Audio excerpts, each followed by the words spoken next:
You will hear a man asking a renovation company for details on a renovation project. First, you have some time to look at questions 1 to 5.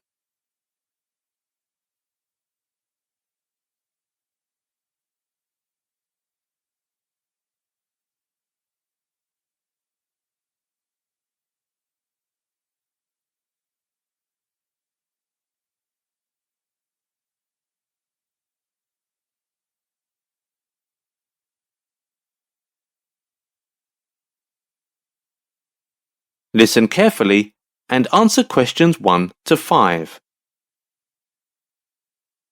Hello, Shining Decorations. How can I help you? Hello. We are thinking of renovating our hotel this year. It was built 15 years ago, and it's quite old now. So I'm calling to see if your company can do that. Oh, yes. We do all kinds of decoration and renovation projects. Last month, we just renovated the city library. The client was really pleased with the outcome. Oh, really? I heard that one was pretty tough. But the new library does get a fresh look. Yes, it was a tough one. May I have the name of your hotel?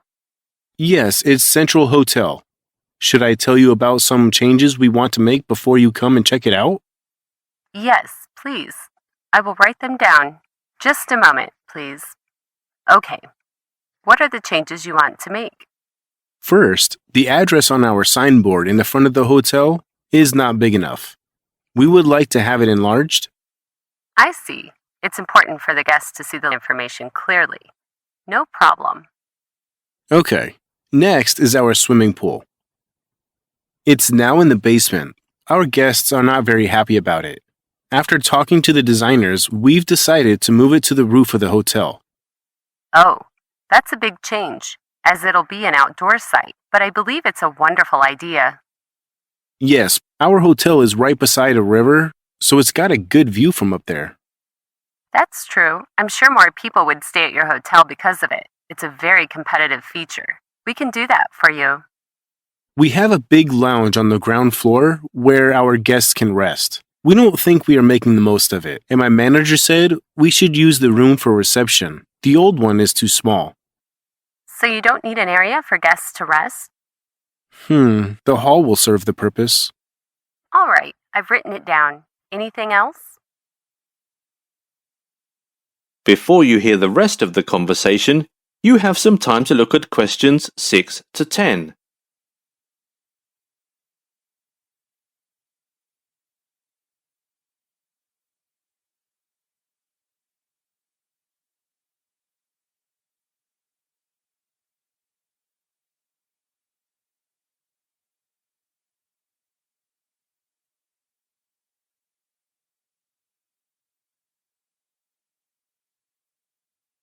Now listen and answer questions 6 to 10. Let me see. I think the words on the notice board should be translated, but I'll need to confirm with my supervisor if we need to translate into Chinese or not. We have quite a lot of Chinese guests now, but Spanish translation is definitely needed. German is not necessary, neither is Japanese. We don't have many guests from those countries. Okay, I'll just need to go and see how to plan the layout later. Yes, please. We don't know if we should upgrade the design of the price board or not. It looks a bit old-fashioned. What color is it? It's red. I was wondering if white looks better. It's hard to tell unless we see it in person. Okay. When can the construction team come and start their work? Well, we are currently working on another project, but we think we can finish the work there sometime in June. So we can come before July. And it depends on how much time you have for the renovation project. If it's quite urgent, we'll need to discuss the starting time. We hope to start early, but it's not too urgent. We will wait till the end of peak season. Yeah, you don't want to miss the peak time right now. So who should I contact for the initial check and evaluation? You can call my manager. His name is Clifton Barron. Excuse me, how do you spell his first name? Cliffton. And his phone number? It's 093 036602. You can call during work hours. Got it. As for the contract details and the cost of the project, should I contact him or... Yes, you could talk to him for all these details. Okay, thanks. That is the end of section 1. You now have half a minute to check your answers.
Part 3.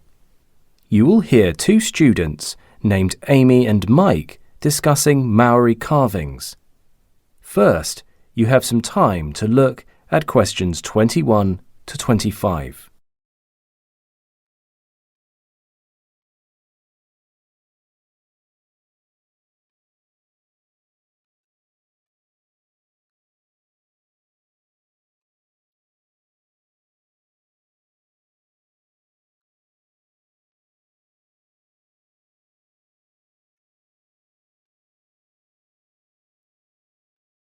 Now listen carefully and answer questions 21 to 25. Hi, Mike. Aren't these New Zealand carvings we've been studying in class fascinating? Oh, hi, Amy. Oh, the Maori greenstone tikis. They're all a bit organic for my taste. You know, all curves and twisting shapes. I like modern stuff, geometric shapes. But I can see the skill involved in making them. But the stories behind the tikis are what make them interesting. Besides, I imagine it would be difficult to create geometric patterns. The shape of each tiki seems to follow the natural contours of the stone. It's extremely hard, and it requires expertise and time to shape. That's true. I suppose that's why modern greenstone carvings are so expensive. But there aren't that many genuine old ones around. Archaeologists rarely discover such treasures, which is odd given they are such a huge part of Maori culture. I wonder if archaeological dig sites were raided and the tikis were taken to sell. I believe it's because the owners valued them, and so preserved them. Many of them would have been passed down through the generations and remain in the possession of the families today, like heirlooms. Do you know what they were used for? I thought they were just an art form or a means of decoration. But Professor Mathieu says that the Maori believed tikis were sacred and could be used as a pathway to their ancestors. They believed the dead could speak to them through these talismans. So they don't represent tribes or anything? Interesting. How many different kinds are there? There must be hundreds of variations. There are other greenstone carvings beside tikis, although I can't remember all their names. Traditional tikis themselves can be divided into two distinct groups though. Can they? By the materials? I've seen some with metal features. Or is it to do with size, or where they were made? Actually, it is the ways that their feet, heads and hands are placed that make the major difference. Is it easy to discern the difference between the ancient stones and more modern reproductions? Are the styles very different? Modern reproductions usually use a different type of stone, although they may be of the same design. They may also be of a smaller size. But it's actually quite easy to tell if you are buying a genuine carving or a mass-produced souvenir. How? Nowadays, they are produced by machine, using lasers even, so they have no blemishes. In genuine carvings, they aren't always perfect, because the Maori used simple hand tools. For example, the hole that the cord is fed through isn't perfectly round. That makes sense. Before you hear the rest of the discussion, you have some time to look at questions 26 to 30.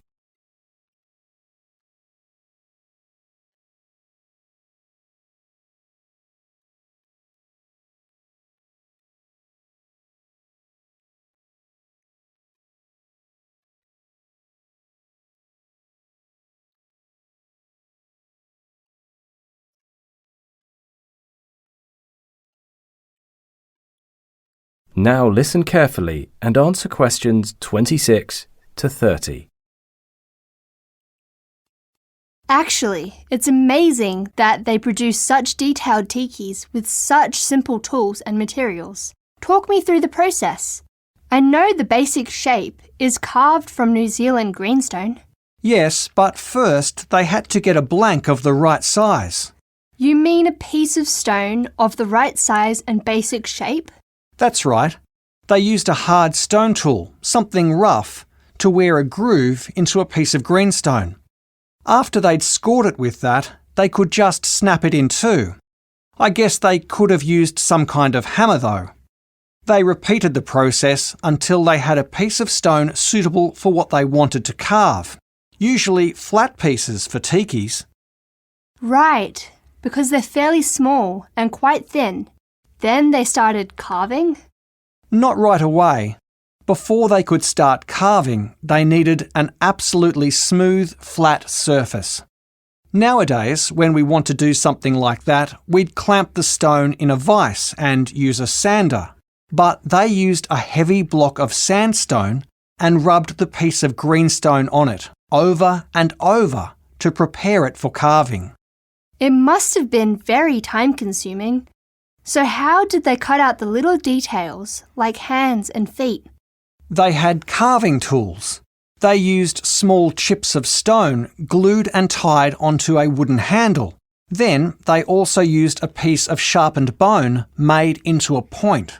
Is that what they used to make the holes? Actually, they had a special tool to make holes. It was a stick tied between two heavy pebbles with a point at the end. They would wrap string around it, pull it back and forth to wear a hole into the tiki. They used the same technique to make round shapes too, but didn't make the hole go all the way through. And I've seen some tikis with coloured eyes or decorations. Are they painted? Mostly they are inlaid with different coloured stone or mother of pearl from shells, or sometimes dyed pieces of bone. They were fixed in place using tarata gum, a sticky plant resin. They used plants to make the natural strings too. That's right. The Maori were very resourceful, weren't they? They certainly were.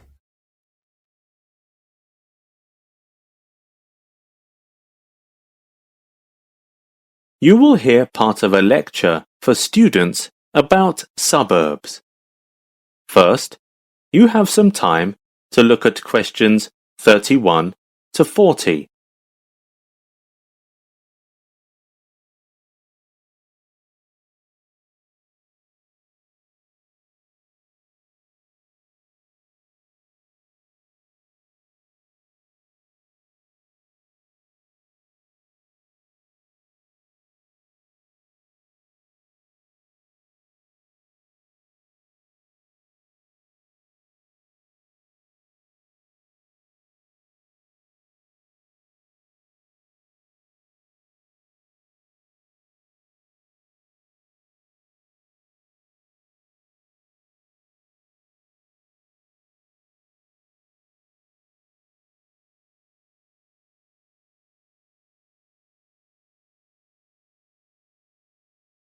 Now listen carefully and answer questions 31 to 40.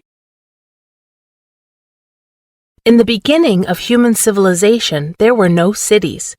There were just small settlements. They grew with time and became villages and towns. Then, at a certain stage when the size became big enough, we call it a city. So, what about suburbs? Generally speaking, a suburb is a mixed-use or residential area existing as either part of a city or as a separate residential community within commuting distance of a city. Some small towns near a big city were absorbed by the city and became its suburbs. Many labor workers, such as carpenters, construction, and factory workers, live in the suburbs of the city. They usually have a lower income than the middle class and can't afford the expensive houses or apartments in downtown area. They live in the suburbs where the infrastructure is poor and the rent is low.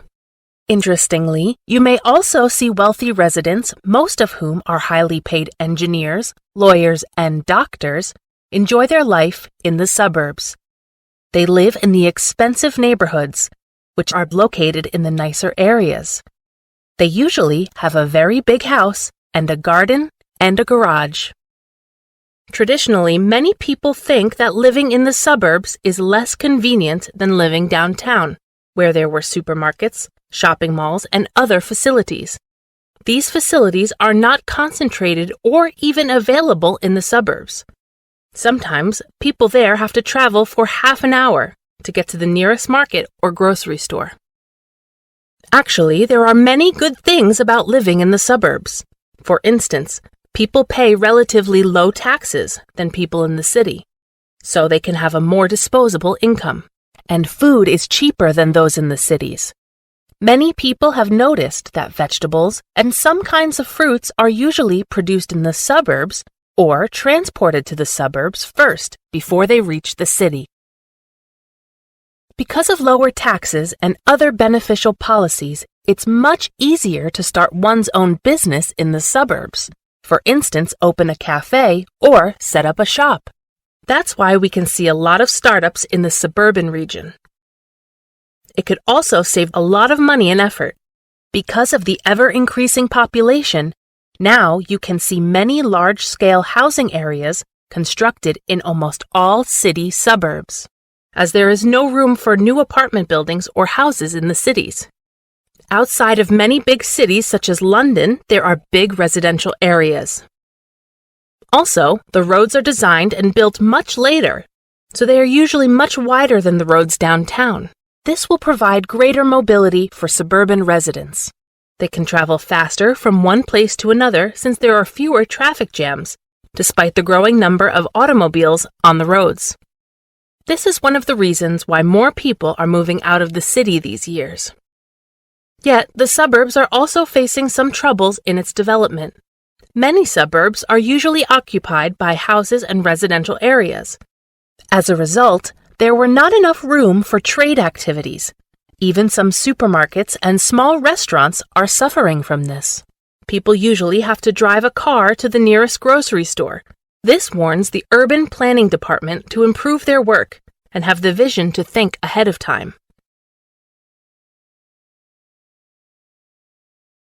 I think you might be interested in an interview that we did with some residents in the suburban area of London. Their opinions can give us a picture of what suburban life is like compared to life downtown. Jack Simmons is an office worker who lives in the western suburbs of London. Through his observation, he thinks that although there are few public gyms or clubs, and it's not convenient to travel to the town for fitness classes, people in the suburbs actually do more exercise, such as jogging and swimming. So, he concluded that the suburban folks enjoy a much healthier lifestyle compared with their city counterparts. When we interviewed Ellen Simpson, a housewife who lives in the northern suburbs, she told us that living in the city center is a nightmare. She said the city center is always congested with both cars and people, and she could not stand it anymore. Though many of her friends live in the city and people are generally friendly there, she still prefers to live in suburban areas and has adjusted to living here now. We talked to an engineer named Robert Gregory, who works downtown and lives in the suburbs. In his opinion, the architectural style in the suburbs is quite the same as that in the city nowadays. Besides, people in the suburban area also pursue goals that are similar to the ones pursued by the people in the city. Also, people in the suburbs don't seem to be more satisfied with their life. Sarah Godfrey is an English teacher at a school in the city. According to her, people in cities are not necessarily less friendly than their counterparts in the suburbs, but the latter always smile. They go to the parks and have gatherings more often. These activities are important in improving life quality and the level of happiness. That is the end of section 4. You now have half a minute to check your answers.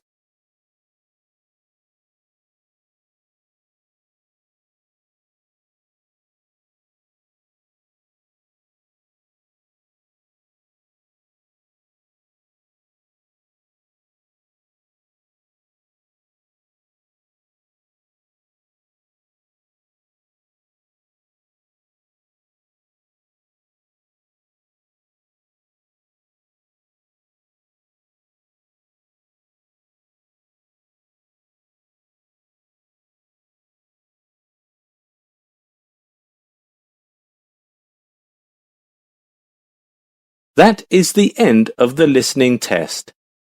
In the IELTS test, you would now have 10 minutes to transfer your answers to your answer sheet.